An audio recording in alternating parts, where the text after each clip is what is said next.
मैं अर्ज ये कर रहा था कि साथ का नाम मीलाद है और मीलाद का इनकार करने वाले मुनकिरों, जालिमों, बेदीनों, बेरूपियों, अपनी शक्लें बदल करके मुसलमानों की शक्ल में आने वालों, कुरान मीलाद का इनकार करते हो तो कुरान की इस आयत को, मीलाद, इस महफिल मीलाद को जो अल्लाह ने जिस आयत का नाम मीलाद रखा, इस आयत को कुरान से बाहर निकाल दो।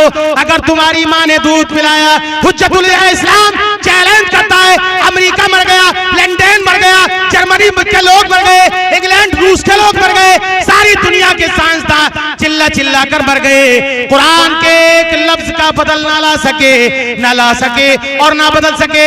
लोग बदलने की बात करते, जो बदलने आता है वो खुद ही बदल जाता है। अभी आया था वो एक इब्लीस जिसे पूरी दुनिया वसीम रिजवी के नाम से जानती है, उसने कोर्ट में एक अर्जी पेश करी थी और कहा था कुरान की 26 आयतें कुरान से बाहर कर दो, निकाल दो, क्योंकि ये कुरान में कुरान की आयतें ये मिलाई हुई खड़ी हुई आयतें। हमने उसी वक्त चैलेंज कर दिया था, रिजवी तू कुरान की आयतों को बदलने आया है, वो नहीं बदली जाएंगी बल्कि तुझे ही रब बदल देगा।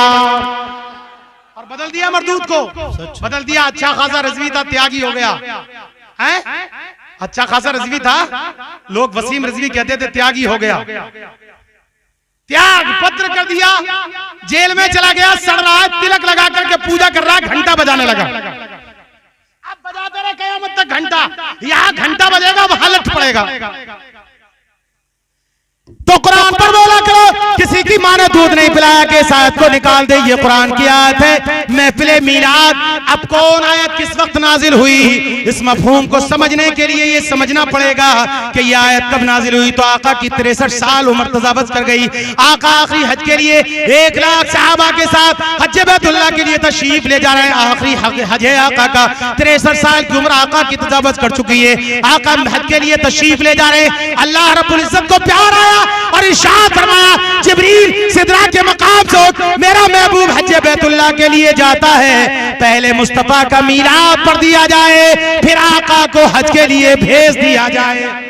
सुभान अल्लाह, पहले मुस्तफा का मीलाद पढ़ दिया जाए। सुभान अल्लाह, अरे बोलो बोलो, ये बेज़बान की बोली भी मुस्तफा सुन रहे हैं। सुभान अल्लाह,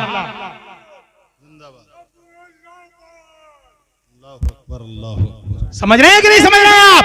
समझ रहे? तो हज़रत जिब्रील को बुला, जिब्रील सिदरा के मकाम से और जल्दी आ। हज़रत जिब्रील बारगाह रब्बुल इज्जत में हाजिर हुए और खुद रब्बुल इज्जत ने महफिल मीलाद पढ़ा, क़द जाअकुम मिनल्लाहि नूरुन व किताबुन मुबीन।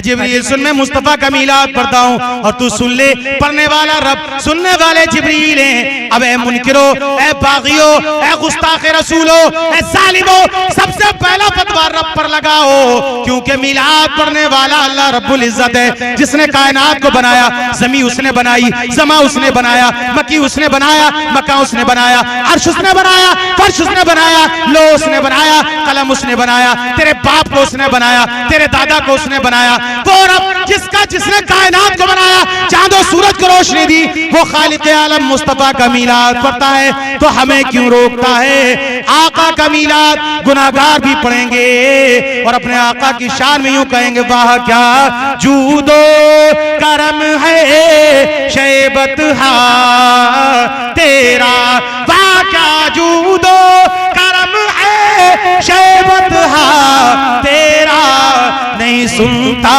ही नहीं मांगने वाला तेरा, फर्श वाले तेरी शौकत कौलू क्या जाने, खुसरा बारिश पे उड़ता है फरेरा तेरा। बेशक, वाह वाह, रब ने मुस्तफा का मीलाद पढ़ा। सुभान अल्लाह। अब फिर जिब्रील याद लेकर आका की बारगाह में हाजिर हुए। 1 लाख सहाबा के साथ मुस्तफा तशरीफ फरमाते। मेरे आका का मीलाद जिब्रील ने जमीन पर आने के बाद पढ़ा और कहा, आका अब पहले आपका मीलाद पढ़ दिया जाए, जरा तशरीफ रखें, महफिल मीलाद सुन लिया जाए। जिब्रील जमीन पर तशरीफ लाए। आका सुनने वाले हैं, सहाबा सुनने वाले हैं, सिद्दीक अकबर भी मौजूद है, हजरत उमर भी मौजूद है, उस्मान गनी भी मौजूद है, हजरत अली भी मौजूद है, तलहा भी मौजूद है, हजरत अबी बिन वक्कास भी मौजूद है, जुबैर भी मौजूद है, हजरत अब्बास भी मौजूद है। तमाम सहाबा-ए-किराम 2 लाख सहाबा हजरत जिब्रील ने मुस्तफा की बारगाह में आकर मुस्तफा का मीलाद पढ़ा, क़द जाअकुम मिनल्लाहि नूरुन व किताबुन मुबीन। नबी ने सुना तो ये जिब्रील ने पढ़ा, पहला पढ़ने वाला खुदा, दूसरे पढ़ने वाले जिब्रील। पहले रब पर फतवा लगाओ, फिर जिब्रील पर। पढ़ने वाला खुदा, सुनने वाले जिब्रील, फिर पढ़ने वाले जिब्रील, सुनने वाले मुस्तफा। और मुस्तफा यहीं तक नहीं रहे, फिर नबी ने तमाम सहाबा को आगाह किया, तमाम सहाबा ठहर गए। आका ने इरशाद फरमाया, मैं पहले मीलाद पढ़ देता हूँ। आका ने मीलाद पढ़ा, क़द जाअकुम मिनल्लाहि नूरुन व किताबुन मुबीन। ऐ मेरे सहाबियों, पहले मेरा मीलाद पढ़ लिया जाए। अब हम अर्ज करते हैं, कुछ बदअकीदा एतराज करेंगे कि आखिर मुस्तफा का मीलाद, जब मुस्तफा मक्के में पैदा हुए तो मक्के में मीलाद होना चाहिए था, हजरत अब्दुल मुत्तलिब के आंगन में मीलाद होना चाहिए था, खाना काबा में मीलाद होना चाहिए था, हलीमा सादिया के पंगूड़े में मीलाद होना चाहिए था, मक्के मुअज़्ज़मा में या मदीना मुनव्वरा में मुस्तफा का मीलाद होना चाहिए था। आखिर मुस्तफा का मीलाद 63 साल के बाद क्यों पढ़ा गया? आखिर 63 साल के बाद मुस्तफा का मीलाद क्यों पढ़ा? तो उसका जवाब यह है कि मक्के में उतबा था, मक्के में शेबा था, मक्के में अबू जहल था, मक्के में तमाम काफिर सड़े सड़े काफिर थे, और काफिरों के सामने मुस्तफा का मीलाद नहीं पढ़ने से कोई फायदा नहीं। मुस्तफा का मीलाद जब भी होता है तो मोमिनों के मजमे में होता है। सहाबा जैसा मजमा, सिद्दीक अकबर जैसा मजमा, उमर जैसा मजमा, अली जैसा मजमा, तलहा जैसा मजमा, जुबैर जैसा मजमा, अबी बिन वक्कास जैसा मजमा, 2 लाख सवा लाख से 2 लाख सहाबा जैसा मजमा जब इकट्ठा हो गया तो मुस्तफा का मीलाद पढ़ दिया गया। अब पढ़ने वाले मुस्तफा, सुनने वाले सहाबा, लोग कहेंगे 63 साल पहले ये मुस्तफा का मीलाद पढ़ दिया गया था, तो अब क्यों पढ़ते हो? जब आमिना के आंगन में पढ़ दिया गया, हलीमा के झूले में पढ़ दिया गया, काबतुल्लाह में पढ़ दिया गया, मिना की वादियों में पढ़ दिया गया, मुज़दलिफा के करीब पढ़ दिया गया, जमरात के करीब पढ़ दिया गया। ये मुस्तफा का मीलाद कभी हतीम में पढ़ा गया, कभी आबे ज़मज़म के कुएं के पास पढ़ा गया, कभी मक्का में इब्राहिम के पास पढ़ा गया, कभी मक्का हजरत इस्माइल के करीब पढ़ा गया, कभी हजरत अस्वद के करीब पढ़ा गया, कभी कहीं पढ़ा गया, कभी कहीं पढ़ा गया। आखिर पढ़ने की जरूरत क्या है? तो सारी दुनिया को बता दो, 63 साल के बाद जब मुस्तफा का मीलाद रब्बुल इज्जत पढ़ सकता है तो कायनात को हम बताना चाहते हैं, कयामत तक मुस्तफा के मीलाद की धूम लगाएंगे और यूं कहेंगे, हश्र तक डालेंगे हम पैदाइशे मौला की धूम, हश्र तक डालेंगे हम पैदाइशे मौला की धूम, मिसले फारस नज़द के किले गिराते जाएंगे, मिसले फारस नज़द के किले गिराते जाएंगे। और शिर्क ठहरे जिसमें ताज़ी में हबीब, उस बुरे मजहब पे लानत कीजिए। समझ रहे नहीं आप? मुस्तफा का मीलाद कोई शिर्क बिदअत नहीं है, हराम नहीं है। ये पढ़ा और मीलाद तो सबका होता है यार। और मुस्तफा के मीलाद पर खूब लंगर चलाया करो, माह रबी नूर शरीफ आया करे तो खाना बनाया करो। बल्कि मेरा कहना तो और मानना यह है कि जब चांद नजर आए तो पहली तारीख से ही एक नात खां को बुला लो, अपने बच्चों को, अपनी फैमिली को, अपने तमाम को बिठाओ, रोज उससे नबी की नातें सुनो और झूम झूम कर नबी पर दुरूद पढ़ो। अगर नहीं बुला सकते या कोई नात नहीं मिला तो खुद ही बैठ जाओ, नबी नबी के तराने गाओ, अपने बच्चों को रोज जो है बच्चों के सामने मुस्तफा का मीलाद पढ़ो और खाना बनाकर पड़ोस में पहुंचाया करो। कभी बहन के घर, कभी भाई के घर, कभी चाचा के घर, कभी ताया के घर, कभी दादी के घर, कभी फूफा के घर, कभी फुप्पो के घर, तमाम रिश्तेदारों में पहुंचाया करो और बताया करो मुस्तफा की विलादत पर हम महफिल मीलाद की खुशी में खाना बांटते। लोगों, नबी के मीलाद पर लंगर चलाया करो। लंगर चलाना हराम नहीं है, शिर्क नहीं है, बिदअत नहीं है, नाजायज नहीं है। नबी के मीलाद पर लंगर चलाना चाहिए। सुभान अल्लाह। क्यों चलाना चाहिए? कि हज़रत ईसा अलैहिस्सलाम के मीलाद पर अल्लाह ने लंगर चलाया, अल्लाह ने तबर्रुक बांटा। लोग कहते हैं तबर्रुक क्यों बांटते हो? हज़रत मरियम सलामुल्लाह अलैहा को जब विलादत ईसा का वक्त करीब आया, बेबाप के ईसा की विलादत का टाइम जब करीब आया और हजरत मरियम की शादी नहीं हुई थी, हजरत जिब्रील ने फूका कि हामिला हो गई। और जब विलादत ईसा का वक्त करीब आया तो आप शर्माने लगी, परेशान थी कि क्या करूं, और बच्चे की विलादत का क्या होगा। रब ने कहा जंगल में चली जा। मरियम जंगल में गई, विलादत का वक्त करीब आया तो आप परेशान होने लगी। रब ने कहा खजूरों के झुरमुट में चली जा। हजरत मरियम खजूरों के झुरमुट में चली गई। जैसे ही विलादत मूसा के ईसा का वक्त आया और विलादत ईसा होने लगी, तमाम खजूरों ने अपने पलकों को झुका दिया।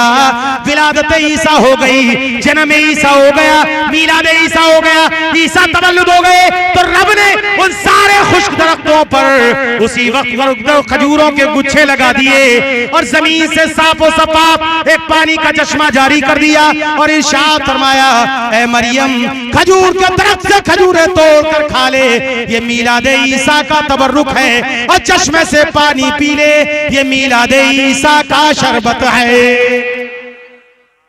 आराम कहने वाले मर जाएं कहीं जाकर के हैं?